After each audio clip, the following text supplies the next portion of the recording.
Hello friends, कैसे हैं आप सब। आज हमारा जो टॉपिक है वह अनुगमन वेग के आधार पर ओम के नियम का निगमन है। ओम का नियम क्या है, यह बात आपने क्लास 10 में देखा है। ओम का नियम है, यदि किसी चालक की भौतिक अवस्था अपरिवर्तित रहे तो सिरों के बीच लगाया गया विभवांतर धारा की अनुक्रमानुपाती होता है, अर्थात V प्रोपोर्शनल टू I या V इक्वल टू IR, जहां R एक अनुक्रमानुपाती नियतांक है जिसे उस चालक का वैद्युत प्रतिरोध कहते हैं। यह बात आपने 10 में पढ़ा है। आइए हम अनुगमन वेग के आधार पर ओम का नियम पढ़ते हैं। देखिए, एक चालक तार है, PQ दिया गया है। एक चालक तार है PQ, जिसकी लंबाई कितना है L। इसके अनुप्रस्थ काट का क्षेत्रफल कितना दिया गया है A। कन्फर्म। ध्यान दीजिए, जब इसको हम B बोल्ट के एक सेल से जोड़ देते हैं, देखिएगा B बोल्ट के एक सेल से आप जोड़ रहे हैं, इसका प्लस वाला सिरा Q से जोड़ रखा है, माइनस वाला सिरा P से जोड़ रखा है। जब आप ऐसा करते हैं तो इसमें एक बाह्य वैद्युत क्षेत्र उत्पन्न हो जाता है, और वह वैद्युत क्षेत्र किधर से किधर होगा, Q से P की ओर होगा, धन से ऋण की ओर होगा। कन्फर्म है। यदि हम मान लें कि जैसे ही आप वैद्युत क्षेत्र देखिए लगाया, जैसे ही वैद्युत क्षेत्र लगाएंगे तो जितने भी इलेक्ट्रॉन होंगे उस चालक के भीतर, जितने भी इलेक्ट्रॉन होंगे, जोड़ने से पहले कैसे गति कर रहे थे, अनियमित गति, यादृच्छिक गति, रैंडम मोशन कर रहे थे। लेकिन जैसे ही आप उनको जोड़ेंगे तो जोड़ने के बाद जितने भी मुक्त इलेक्ट्रॉन होंगे वह किसकी ओर जाएंगे, इस प्लस की ओर जाएंगे। किस वेग से जाएंगे, अनुगमन वेग VD से गति करेंगे। अनुगमन वेग VD से गति करेंगे। मान लिया जाए कि चालक तार की लंबाई आपने N लिया है, ठीक। V बोल्ट का विभवांतर लगा देने से जो वैद्युत क्षेत्र E उत्पन्न होगा, वह वैद्युत क्षेत्र E बराबर किसके होगा, तो E बराबर होगा V/L। इक्वेशन नंबर हम इसको फर्स्ट मान लेते हैं, तो दिक्कत आगे चलते हैं। अब देखिए, इसमें जो इलेक्ट्रॉन है इस वैद्युत क्षेत्र के कारण एक बल का अनुभव करेगा। कितना बल का अनुभव करेगा, तो हमने एक फार्मूला इससे पहले पढ़ा है, देखिएगा E बराबर, हमने एक फार्मूला पढ़ा है, इससे पहले पढ़ लिया था E बराबर F/Q। ये फार्मूला आपने पढ़ा कि आवेश पर लगने वाला बल और आवेश के मान का जो अनुपात होता है उस बिंदु पर वैद्युत क्षेत्र की तीव्रता कहलाता है। कन्फर्म है। लेकिन यहीं से हम कह सकते हैं F की वैल्यू क्या होगी, तो F की वैल्यू हो जाएगी EQ। F की वैल्यू क्या होगी, EQ। लेकिन हम पर्टिकुलर एक इलेक्ट्रॉन की बात कर रहे हैं, और जब हम एक इलेक्ट्रॉन की बात करेंगे, केवल एक इलेक्ट्रॉन की, तो इस Q की जगह पर हम रखेंगे N। Q की जगह पर क्या रखेंगे, N। लेकिन एक इलेक्ट्रॉन के लिए N की वैल्यू 1 होगी, तो 1 गुणे E हो जाएगी, यानी केवल E हो जाएगी। तो F की जगह पर हम क्या रखेंगे, EE। तो कहेंगे किसी एक इलेक्ट्रॉन पर आरोपित कितना बल होगा, तो वह वैद्युत क्षेत्र के कारण कितना बल लगेगा, तो वह बल लगेगा F बराबर EE, small E capital E। इसमें स्मॉल क्या है, इलेक्ट्रॉन पर आवेश है। स्मॉल क्या है, इलेक्ट्रॉन पर आवेश है, और कैपिटल E वैद्युत क्षेत्र की तीव्रता है, वैद्युत क्षेत्र है। समीकरण 2 बन गया। अब आगे ध्यान दीजिएगा, अगर हम इलेक्ट्रॉन के द्रव्यमान को यम मान लें, इलेक्ट्रॉन के द्रव्यमान को कितना मान लें, यम, तो उस यम द्रव्यमान के इलेक्ट्रॉन पर कितना त्वरण लगेगा, यम द्रव्यमान के इलेक्ट्रॉन पर कितना त्वरण कार्य करेगा, तो वह त्वरण A बराबर काम करेगा, एसिलरेशन। त्वरण मीन्स एसिलरेशन। A कितना होगा, तो A बराबर होगा F/m। हम लोग पढ़ेंगे F बराबर m, उसी से फार्मूले से आ जाएगा A बराबर F/m।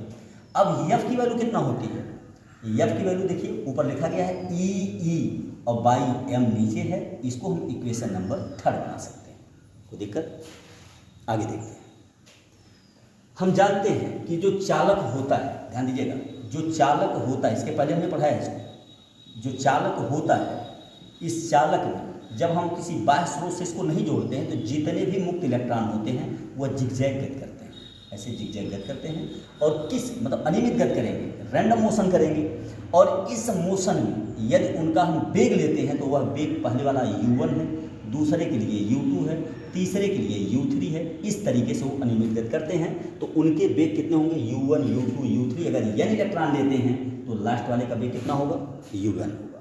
लेकिन हमने ये भी पढ़ा है कि यह इधर उधर गति करते हुए इलेक्ट्रॉन टकराते भी हैं, तो दो क्रमागत टक्करों के बीच का यदि औसत समय लेंगे आप, तो दो क्रमागत टक्करों के बीच का औसत समय किससे दिखाते हो आप, टाउ से। ध्यान दीजिएगा, दो क्रमागत टक्करों के बीच का औसत समय किससे दिखाएंगे, टाउ से। और टाउ है क्या, टाउ है रिलैक्सेशन टाइम, टाउ क्या है?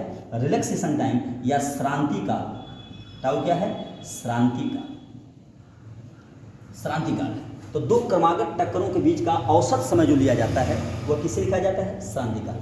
तो यहाँ देखिएगा कि जो मुक्त इलेक्ट्रॉन हैं वह किस वेग से गति कर रहे हैं? इनको हम प्रारंभिक ऊष्मीय वेग भी कहते हैं, तापीय वेग भी कहते हैं। तो प्रारंभिक तापीय वेग कितना है? पहले वाले इलेक्ट्रॉन के लिए U1 है, दूसरे वाले के लिए U2 है, तीसरे वाले के लिए U3 है। इसी तरीके से कितने हैं? N है। तो लास्ट वाले का कितना होगा? UN।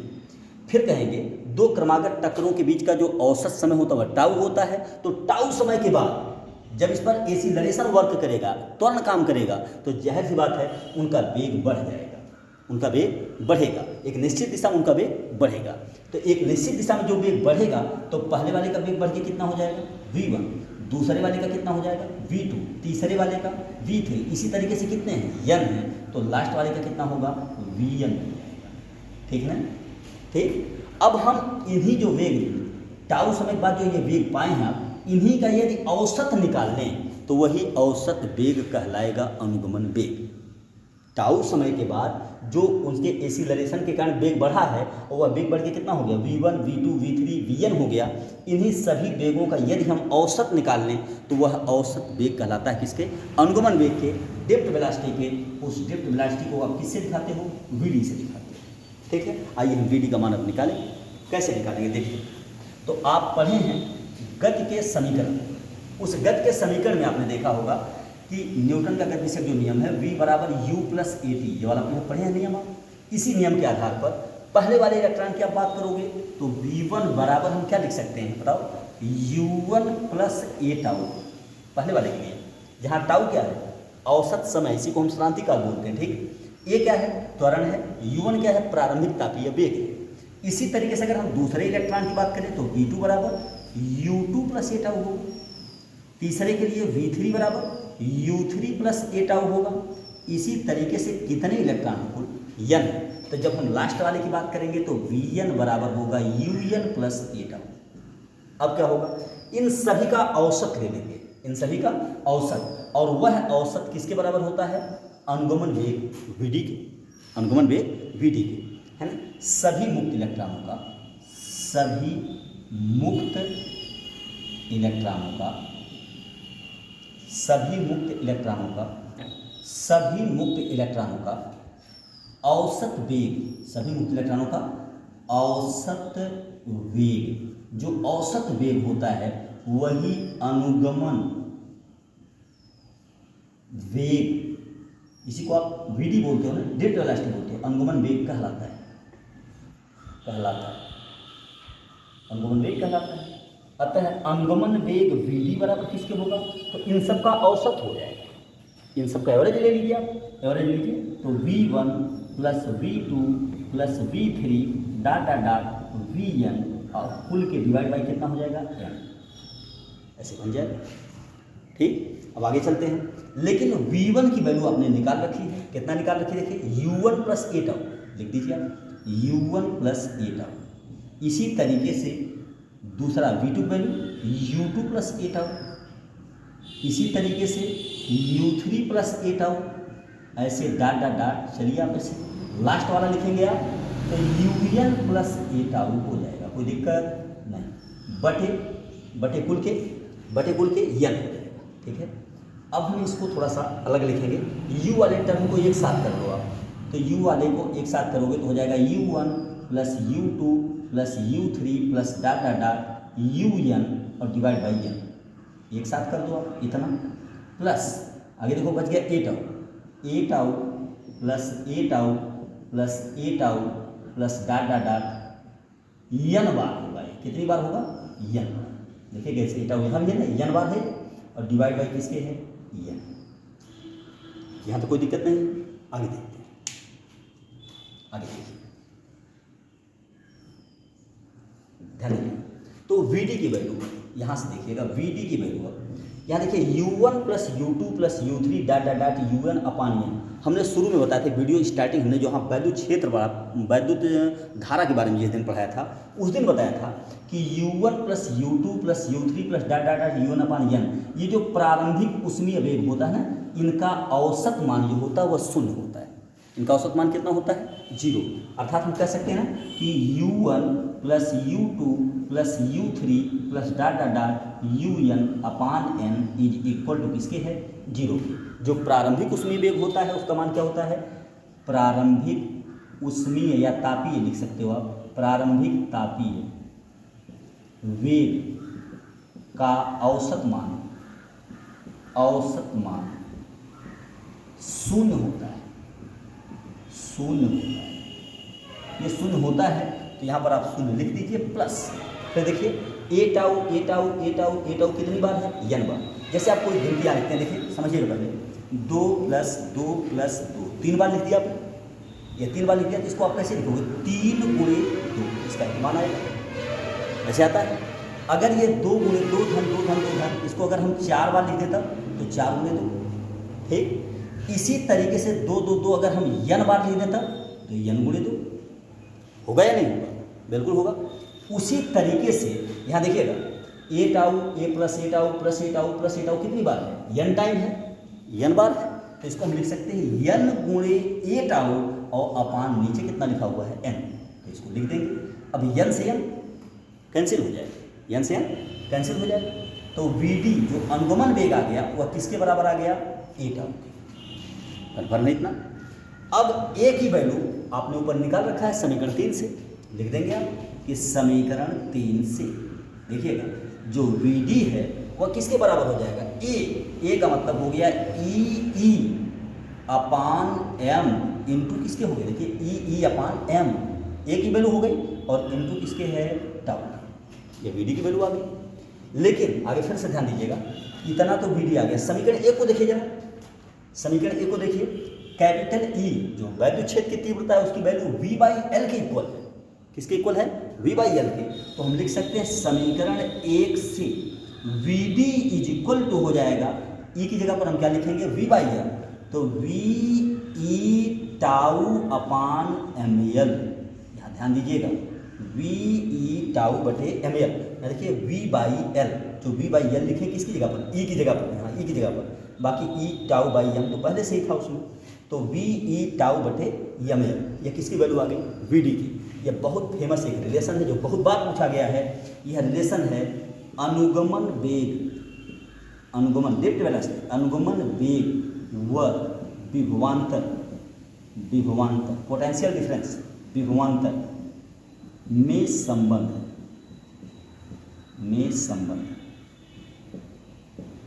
ठीक। यह ड्रिफ्ट वेलोसिटी और पोटेंशियल डिफरेंस दोनों में रिलेशन है Vd equal to V tau बटे ml। प्रत्येक अक्षर आप पहचान लीजिए। V क्या है? पोटेंशियल डिफरेंस है, विभवांतर है, E इलेक्ट्रॉन पर आवेश है, टाउ औसत समय होता है दो क्रमागत टक्करों के बीच का जिसको हम रिलैक्सेशन टाइम बोलते हैं, ठीक। यम क्या है? इलेक्ट्रॉन का द्रव्यमान है। यल क्या है? चालक तार की लंबाई है। Vd क्या है? Drift velocity. ओके, आगे चलते हैं। अभी कल के टॉपिक में आपने पढ़ा था अनुगमन वेग, ध्यान दीजिएगा, अनुगमन वेग यानी ड्रिफ्ट वेलोसिटी व वैद्युत धारा में संबंध, वैद्युत धारा में संबंध, ये आप कल पढ़े थे। तो इसमें क्या रिलेशन निकाले थे आप? तो I बराबर निकाले थे NEAVD, ये रिलेशन निकाला था। यहाँ से हम Vd की वैल्यू क्या लिख सकते हैं? I अपान NEA, ये लिख सकते हैं। इसको हम इक्वेशन नंबर बना लेते हैं। देखिए यह Vd की वैल्यू को इक्वेशन को बना लेते हैं। इससे पहले हमने इक्वेशन बनाया था 3 बनाया था, इसको 4 बना लीजिए और इसको 5 बना लीजिए। अब 4 और 5, 4 और 5, तो 4 और 5 से वैल्यू रखिए। तो 4 की वैल्यू क्या लिखा है? I upon NEA is equal to, यहाँ देखिए Vd की वैल्यू क्या है? V टाउ अपान ml, देख रहे हैं आप? देखिए Vd की वैल्यू यहाँ है, Vd की वैल्यू यहाँ, दोनों हमने बराबर कर लिया। अब यहाँ से एक और चीज़ होगा, ध्यान दीजिए, इस I को इधर लेके आ रहा हूँ मैं। देखो V अपान I, देखो इधर आ गया, V इधर है ना, या इधर आ गया। अब ये ml ऊपर चला जाएगा, तो यहाँ हो जाएगा ml अपान NEA, पहले से है, और इधर देखिए E टाउ है पहले से। देखिएगा हमने केवल I का, देखिए I यहाँ लेके आ गया इस I को, और इस ml को ऊपर लेके चला गया।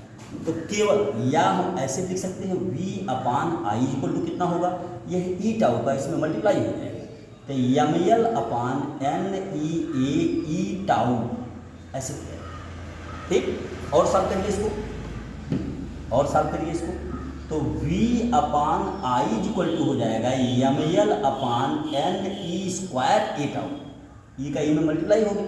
ठीक है, इसको गौर से देखिए, इसको देखिए, ध्यान दीजिएगा, इसमें यम क्या है, इलेक्ट्रॉन का द्रव्यमान, यल क्या है, चालक तार की लंबाई, यह दोनों फिक्स है, नियत है। इलेक्ट्रॉन का द्रव्यमान नियत होता है, लंबाई यहाँ चालक तार का नियत लिया है, यन इलेक्ट्रॉनों की संख्या है यल लंबाई में, वह भी नियत होगी, इलेक्ट्रॉन पर आवेश ई की वैल्यू वह भी नियत होती है। ये क्या है, जो आपने चालक तार लिया है उसके अनुप्रस्थ काट का क्षेत्रफल, वही है ना, तो वह भी नियत होगा। उसके बाद देखिए टाउ क्या है, श्रांति का, यह भी नियत टाइम देता है। दो क्रमागत टक्करों के बीच का जो औसत समय लेते हैं वह नियत होता है, वह लगभग आप जान लीजिए कि 10 की घात -14 सेकेंड इसी की कोट के आसपास का होता है, तो वह भी एक नियत टाइम है। तो यह सारा समय फिक्स है। अगर इतनी बातें नियत हो गई तो यह सब मिलके एक नियतांक के बराबर करेंगे, अर्थात हम लिख सकते हैं कि v upon I equal to M L upon N E square A tau is equal to नियतांक। ठीक है, नियतांक लिखेंगे और इसी नियतांक को हम डिनोटेड बाई आर करते हैं। ओम के नियम से इसी नियतांक को हम किसके बराबर करते हैं, आर के। तो v upon I equal to किसके हो गया, आर के, जहाँ आप लिख दोगे कि जहाँ capital R equal to M L upon N E square A tau. कोई दिक्कत, ध्यान दीजिएगा, यही संबंध क्या है, ओम का नियम लिखेंगे, यही ओम का नियम, यही ओम का नियम। इस तरीके से आप अनुगमन वेग के आधार पर ओम के नियम का निर्माण कर सकते हैं, कोई दिक्कत नहीं। ठीक है।